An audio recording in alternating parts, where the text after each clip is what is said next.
안녕하세요. 영상 공부방의 김성래입니다. 앞으로 영상에 관한 재미있고 유익한 이야기들을 해볼까 하는데요. 이야기에 앞서서 구독과 좋아요를 눌러주시면 복 받으실 겁니다.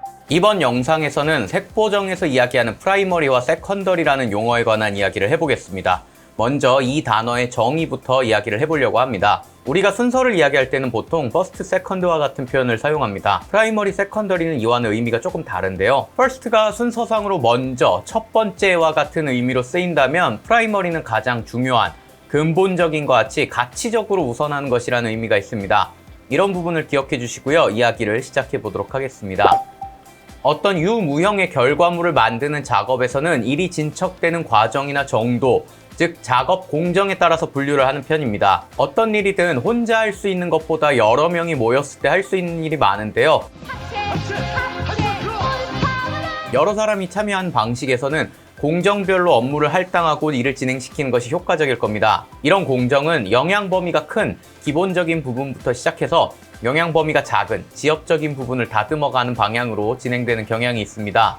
대표적으로 예를 들 수 있는 부분이 건설 부분이겠죠. 전체를 아우르는 설계가 들어간 뒤에 기반을 다지는 토목공사를 하고 이후 건물이 올라가고 그 뒤에 내부에 설비가 들어가고 실내 장식 등이 마무리로 들어갑니다. 영상 작업에서도 크게 다르진 않죠.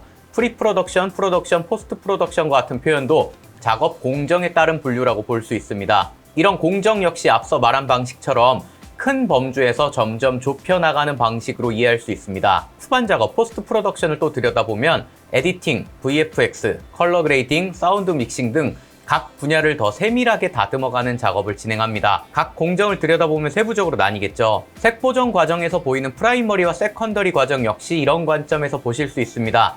넓은 부분에서 좁혀가는 방식이죠. ICA, 인터내셔널 컬러리스트 아카데미의 총책임자였던 케빈 셔의 표현을 빌려보려고 합니다. 케빈 셔는 박원주 선생님이 쓰신 영상 색보정 실무 테크닉에 있는 인터뷰에서 컬러리스트에게 있어서 프라이머리란 전체적인 색보정을 의미하고 세컨더리란 부분적인 색보정을 의미합니다. 이것이 컬러리스트가 용어를 사용하는 방식입니다. 라고 말하는데요. 이런 구분 방식은 스티브 헐피시가 쓴 디지털 색채 보정에서도 볼 수 있습니다. 1차 색보정은 이미지의 전반적인 개조, 대비, 색채 균형을 지정하는 작업이다. 2차 색보정은 이미지에서 특정 위치의 일부분 또는 특정 색 벡터를 다듬는 한 단계 나아간 작업이다 라고 말하고 있습니다. 그 외에 위키피디아에서도 프라이머리와 세컨더리에 관한 정의를 화면 전체와 부분이라는 관점에서 정리하고 있습니다. 한 가지 더 이야기를 해보자면요. 퀀텔에서 만든 디지털 팩트북이 있는데요. 안타깝게도 이제는 개정판이 나오고 있지는 않은 것 같습니다만 구글에서 검색하면 20번째 개정판을 보실 수 있으니까요. 받아보시면 관련 지식을 쌓는 데 큰 도움이 되지 않을까 싶습니다. 자, 여기서 그레이딩을 찾아보시면 지난 영상에서 말한 것처럼 컬러 타이밍이라고 부르기도 한다고 나옵니다. 이 중에 세컨더리 작업에 관한 내용들이 나오는데요. 특정 색상이나 좁은 범위의 색상을 제어하는 것을 목표로 한다는 내용이 있습니다. 그 뒤에 마스크와 같은 기능을 사용할 수 있다는 내용도 있죠. 다빈치 리졸브 역시 그런 의미로 도구를 분류하는데요. 색보정에서 사용하는 도구 중에 화면 전체에 영향을 주는 수식을 사용하는 도구들, 리프트 감마 게인 오프셋을 아예 프라이머리 휠즈라는 이름으로 묶어 놓았고요. 매뉴얼에서도 특정 색상을 지정하는 퀄리파이어 앞이나 화면의 특정 위치를 지정하는 파워 윈도우 앞에 세컨더리란 단어를 넣어놨습니다. 물론 다빈치 리졸브를 제외한 베이스라이트, 미스티카, 리오, 스크래치와 같은 색보정 소프트웨어의 매뉴얼이나 팜플렛을 봐도 세컨더리 기능들은 일부 색상을 한정하거나 마스킹을 이용해서 위치를 한정하는 기능으로 소개하고 있습니다. 이런 것처럼 화면 전체에 영향을 주는 것을 프라이머리 보정, 화면 일부를 조정하는 것을 세컨더리 보정이라고 부르는 것이 색보정 작업을 진행하는 데 있어 혼란을 피할 수 있는 단어의 사용이 아닐까 싶습니다. 앞서서 잠시 이야기했지만 프라이머리와 세컨더리 작업에서는 주로 사용하게 되는 기능들의 차이가 있습니다. 다빈치 리졸브의 컬러 페이지를 보시면 좌측에는 프라이머리 작업에 관련된 도구들이, 우측에는 세컨더리 작업에 관련된 도구들이 있는 것들을 보실 수 있습니다. 프라이머리 작업에서 사용하는 가장 대표적인 도구들은 이전에 유튜브에서 이야기했던 리프트, 감마, 게인, 오프셋을 포함해서 아래에 있는 콘트라스트, 세츄레이션, 휴 등등이 있습니다. 말 그대로 화면 밝기 전체 영역에서 화면 전체에 영향을 주는 기능들입니다. 각 기능에 대한 소개와 사용법은 이전에 이야기를 했었으니까요. 여기서는 생략하도록 하겠습니다. 죄송하지만 지금은 시간이 없어요. 세컨더리 작업은 화면 일부를 조정하는 것이라고 앞서 이야기를 했습니다. 그러면 일부를 조정하기 위해서 먼저 일부를 지정할 필요가 있는데요. 각 기능에 관해서는 나중에 개별 기능에서 자세하게 이야기를 해보기로 하고 여기서는 개괄적인 이야기만 해보겠습니다. 세컨더리 도구들은 크게 두 가지로 나눠볼 수 있습니다. 색을 기반으로 지정하거나 위치를 기반으로 지정하게 되는데요. 이런 색상 값들을 벡터라고 하기도 합니다. 색을 기반으로 지정하는 것을 일반적으로 키잉이라는 용어를 많이 씁니다만 다빈치 리졸브에서는 퀄리파이어라는 용어를 쓰고 있습니다. 위치 기반 지정은 일반적으로 마스킹이라는 표현을 많이 보실 수 있습니다만 다빈치 리졸브에서는 파워 윈도우라는 용어를 쓰고 있습니다. 거기에 추가적으로 파워 윈도우를 움직일 수 있게 해주는 트래킹 기능도 같이 있죠. 이런 식으로 퀄리파이어와 윈도우를 이용해서 분리를 할 수 있습니다. 하지만 색을 조정하고 싶으면 이전까지 사용한 프라이머리 탭에서 색을 조정하던 기능을 써야 합니다. 세컨더리 도구는 선택해서 분리하기까지만을 제공하죠. 그래서 개인적으로 세컨더리 도구를 이야기할 때 선택 도구라는 표현을 많이 사용하는 편입니다. 물론 로그 휠이나 커브처럼 지정과 조정을 나누지 않고 같이 사용할 수 있는 기능도 있습니다. 이런 기능들은 프라이머리와 세컨더리 작업 사이의 완충지대 역할을 합니다. 선택에 있어 정교함은 부족하지만 더 빠르게 작업을 할 수 있게 해주죠. 이 부분에 관해서도 나중에 이야기를 해보도록 하겠습니다. 색 보정의 목적을 생각해보면 크게 두 가지로 나눠볼 수 있을 것 같습니다. 최상의 촬영본을 얻기 위한 작업과 원하는 감정의 표현인데요. 각각의 목적을 위해서 하는 작업 과정들을 컬러 커렉션과 룩 메이킹이라고 말할 수도 있을 것 같습니다. 이런 각각의 목적을 달성하기 위해서 프라이머리와 세컨더리 과정 모두를 잘 사용해야 합니다. 이 부분에 관해서 조금 더 자세히 이야기를 해보겠습니다. 우리가 색 보정을 해서 얻고자 하는 목적 중에 처음 이야기할 수 있는 부분은 최상의 촬영본을 만드는 것이라고 했는데요. 조금 더 풀어서 이야기를 해보자면 개조의 분배나 대비, 컬러 밸런스들을 잘 맞춰서 하나의 씬 안이나 혹은 영상 전체에 있는 컷들이 균일한 연속성을 가지도록 조정하는 과정, 즉 기술적인 완성도를 높이는 데 있습니다. 이런 작업을 먼저 하는 이유는 여러 가지 요인들로 인해서 최상의 촬영본을 얻을 수 없기 때문입니다. 전 시련을 맞이할 준비가 됐습니다. 당장 우리는 시간과 공간을 완벽하게 통제할 수 없습니다. 야외 촬영은 시간에 따라 해가 움직입니다. 실내 촬영이라고 언제나 완벽한 조명 상태를 갖출 수도 없습니다. 멀티캠을 쓰는 경우 물리적인 오차도 있을 수 있죠. 카메라나 렌즈에 차이가 있다면 더 심합니다. 그리고 때로는 다른 공간을 같은 공간처럼 보여야 할 때도 있습니다. 제한된 시간과 비용 안에 이런 모든 부분을 해결하면서 완벽한 연속성을 갖추면서 찍는 것은 정말 어려운 일이죠. 가망이 없습니다.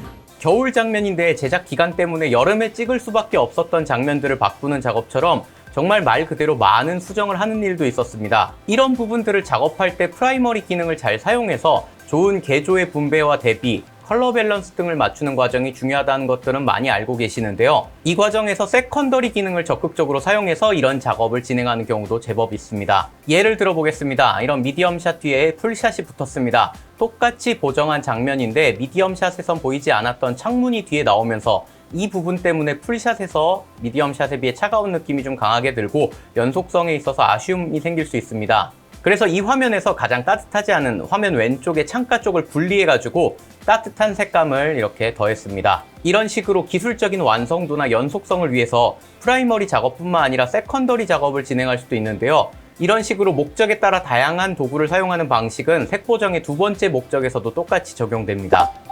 두 번째 목적에 들어가기에 앞서서 이런 기술적인 완성도나 연속성에 관련된 이야기를 할 때는 강조를 한 번씩 하고 있는데요. 또 그 얘긴가요? 이런 부분들을 해결해 나가면서 최상의 촬영본을 얻는 과정은 그 뒤에 있을 감정을 더하는 과정에서도 아주 중요하게 작용합니다. 건설에 있어서 기초공사나 요리에 있어서 재료 밑준비와 같은 과정에 비유해 볼 수 있을 것 같은데요. 시간이 오래 걸리고 이 과정 자체는 화려함도 없지만 이 부분이 잘 되어 있으면 그 뒤에 작업이 되게 수월해집니다. 안 되어 있다면 계속 다시 돌아와서 손보고 하다 보면 정작 집중해야 할 때 못하고 결과도 좋지 않죠. 근데 앞서 말한 대로 이런 작업은 힘들기 때문에 처음 색보정에 관심을 가지시는 분들이 느끼는 가장 큰 장벽 중에 하나라고 생각합니다. 말 그대로 기술적인 완성도랑 관련이 있으니까요. 앞으로 기술 발전에 따라서 이 부분은 조금씩 편해지기도 할 것 같고요. 처음에는 어려울 수 있지만 경험이 조금씩 쌓이게 되면서 좋아질 수 있는 부분이라 너무 겁먹지는 않으셔도 될 것 같습니다. 그것도 하다 보면 나름대로 재밌어요. 워렌 이글이 한 이야기 중에 재미있는 표현이 있어가지고 소개해 보려고 합니다. 원숭이를 컨트롤 패널 앞에 앉아놓고 조작하게 하면 우리가 좋아하는 것을 만들어낼 수 있겠지만 100만 년이 지나도 그것을 영화의 나머지 부분과 일치시키지 못한다는 말인데요. 컬러리스트를 위한 5가지 팁이라는 내용에서 마지막으로 강조하고 있는 내용 역시 연속성이라는 면에서 이런 부분이 중요하다는 것들을 엿볼 수 있을 겁니다. 자, 다시 돌아와서 여기까지 잘 진행이 되었다면 좋은 촬영본을 가지게 됩니다. 어떤 의미로는 색보정의 새로운 시작점이 되죠. 좀 더 본격적으로 연출 의도를 효과적으로 전달하기 위한 작업을 진행하게 됩니다. 연출 의도는 프로덕션 디자인과 의상, 조명 등에 녹아있는 경우가 많기 때문에 좋은 촬영본으로 만드는 과정에서 이미 상당 부분 해결이 되는 경우도 많습니다. 여기서 촬영 때 미처 해결하지 못한 부분을 조금 지원해주는 것만으로 색보정이 끝나기도 합니다. 예를 들어 비가 오는 차가운 느낌을 내고 싶었는데 하필이면 해가 쨍하게 나면서 비가 오는 날씨였기 때문에 이런 부분들을 조금 잡아줄 수 있겠죠. 이렇게 찍혀온 화면을 화창해 보이도록 프라이머리 휠을 이용해서 작업했습니다. 원하는 의도가 있었고 화창한 날씨를 원했는데 의도한 대로 찍히지 않은 경우, 이런 경우는 기술적인 완성도를 잡는 과정과 감정이 드러나도록 하는 과정이 동시에 진행이 된 셈입니다. 프라이머리만 사용하는 것이 아니라 세컨더리 기능도 같이 조합해서 사용하는 것이 가능하죠. 화창한 날씨에 어울리게 하늘을 분리해서 밝기를 조금 더 주고 색도 살짝 틀었습니다. 오렌지 틸과 같은 작업을 할 때는 피부를 분리하는 방식을 쓰기도 합니다. 감정을 추가하기 위해서 세컨더리 과정을 적극적으로 이용하는 방식 중에 하나라고 할 수 있습니다.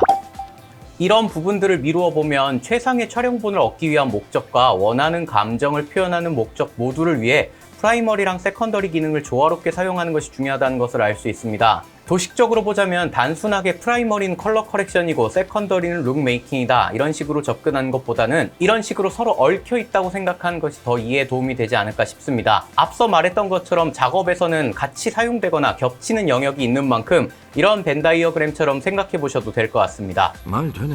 그럼 전체와 부분이란 단어를 써도 됐을 텐데 프라이머리와 세컨더리라는 중요도에 관련된 용어를 사용했는지 의문이 생길 수 있는데요. 개인적으로 이런 우선순위의 의미를 부여한 것은 굉장히 좋은 방식이었다는 생각을 해봅니다. 가장 먼저 중요한 화면 전체 정리를 잘 하고 그 다음에 추가로 부분을 다듬으라는 색보정 작업에 있어서 중요하지만 놓치기 쉬운 개념을 자꾸 떠올리게 해주는 용어라고 생각하는데요. 실제로 작업을 하다 보면 세컨더리 작업에서 자기도 모르게 매몰돼서 되게 작은 부분의 시간을 엄청나게 뺏기는 경우가 심심치 않게 생깁니다. 그러다 보면 정말로 신경을 써야 할 컷 사이의 연속성이나 각 컷 안에서의 균형감을 못 잡을 때가 있죠. 저 역시 이런 실수를 많이 해봤습니다. 수업할 때도 과제를 내주고 지켜보면 세컨더리 작업에 매몰돼서 한 컷 하다가 시간 다 보내시는 분들이 생각보다 많았습니다. 그럴 때는 프라이머리의 의미를 떠올리면서 기본적이고 중요한 것은 전체라는 식으로 환기를 하려고 합니다. 개인적으로는 이런 방식이 꽤 도움이 많이 되고 있습니다. 앞서 큰 줄거리를 먼저 이야기하기 위해서 세컨더리 개념에 관해서 조금 넘어갔었는데요. 다음 영상으로 넘기기보다 여기서 이야기를 하고 넘어가는 것이 좋을 것 같아서 이야기해 보려고 합니다. 프라이머리 과정은 화면 전체의 조정이었고 기반을 만드는 중요한 과정이었습니다. 이런 과정 뒤에 추가로 화면 일부를 조정한다면 이 과정을 진행하는 목적이 있을 겁니다. 저는 세컨더리에서 얻을 수 있는 목적을 이야기할 때 선택과 집중, 강화 혹은 약화라고 소개를 하곤 합니다. 화면에서 어떤 부분을 선택했다는 것은 그 부분을 돋보이게 하고 싶어서이거나 아니면 감추고 싶어서인 경우가 많습니다. 예를 들어 보겠습니다. 이 화면에서는 별로 중요하지 않은 트리 장식의 채도가 높아가지고 시선을 분산시키고 있는데요. 이 부분을 따로 분리해서 채도를 낮췄습니다. 이런 방식은 숨기기의 방식이고요. 주인공을 돋보이게 하려고 주인공 주변에 윈도우를 놓고 더 밝혔습니다. 그리고 반대로 선택하지 않은 부분은 블러를 주고 어둡게 만들었죠. 지금까지 한 작업의 전후를 비교해보면 주인공에게 시선이 가도록 바뀐 것을 보실 수 있습니다. 여러 가지 요소들을 활용해서 더 조정해 볼 수도 있겠죠. 한 가지 중요한 것은 내가 원하는 목표를 달성하기 위해서 화면 전체를 조정해야 되는지 아니면 화면 일부를 조정해야 되는지를 화면을 분석해서 판단하고 이에 필요한 부분들을 다루는 능력 자체가 색보정을 하는데 아주 중요한 능력이라는 겁니다. 화면 일부를 조정해도 되는데 전체를 조정하거나 그 반대로 작업을 하면 문제가 생기는 경우가 많죠. 전체와 부분을 나눠서 보는 버릇을 들이면 색보정 작업을 하는데 도움을 많이 받을 수 있습니다. 지금까지는 꽤 큰 도움이 되고 있습니다. 색보정의 목적을 생각해보면서 프라이머리와 세컨더리라는 관점에서 바라보는 연습을 해보시면 좋지 않을까 하는 생각을 해봅니다. 그럼 오늘은 여기까지 해보기로 하고요. 저는 다음 영상에서 찾아뵙겠습니다.